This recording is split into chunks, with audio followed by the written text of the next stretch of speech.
my tiny cone on, and I am going to start by showing you the 3 cool curling techniques.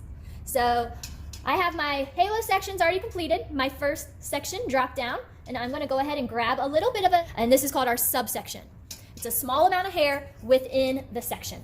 So I'm going to comb through that because we never want to style hair that's knotty or tangled. So what I'm going to do now is I'm going to try really hard to keep my tool vertical, so then the curls will go downwards. So we're going to try and keep it vertical the whole time. I like to hold mine like this. Some people like to hold it like this. You can try both ways and see what you're most comfortable with. But moving on to our curl cooling techniques. I have my subsection, and I am going to start by at the top of the rod, and I'm going to wrap the hair around. And I'm going to remove, and I'm going to hold this up in place. So this first technique is called the shrink curl. What it is doing is it was hot, and now I'm holding it in place as it's cooling. Can you see that? So that definitely shrunk that curl. It allowed it to cool in place to create a really tight, light curl. The next curl I'm going to do is going to be our regular curl. So again, I'm going to go ahead and wrap around.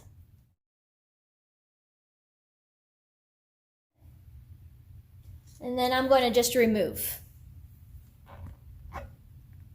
So you can see there's quite a difference between the last curl cooling technique I'm going to do is going to be the stretch curl. So we're going to do that same thing again.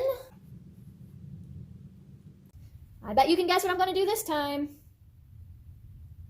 This time we're going to stretch as it is cooling. I'm just pulling it straight down.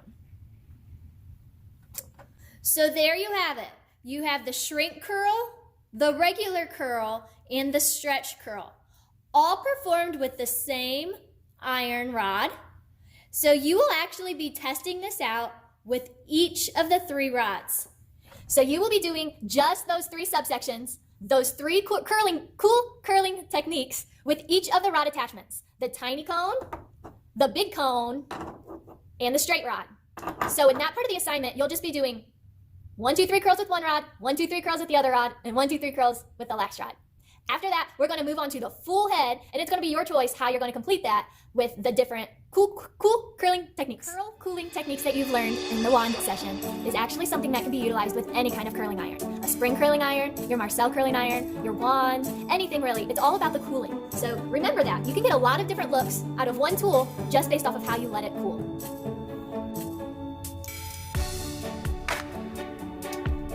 This is me curling upwards from bottom up. The curl gets a little funky because I've told it to wrap up the hair. And it's going to lay a little bit strained in the mid shaft there. That's why personally, I like to use the rod this way because that's how it's going to look. Since you're not touching the client's head this time with the rod, you don't need your comb to protect the scalp. I think this little iron's fun because you can get little ribbons. These are definitely the type of curls that little kids love. I mean, what little kid wouldn't love to have really tiny bouncy curls all over their head? Works great for like weddings or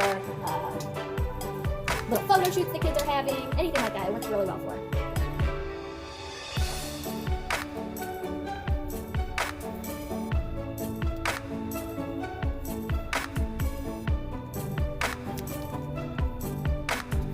So I want to go ahead and point out, you can see how nice and flat these are laying across the top.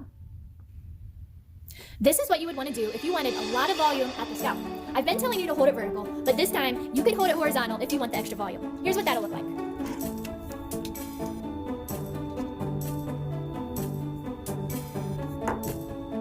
So you can see how much volume is here at the scalp versus these lay a little bit more flat.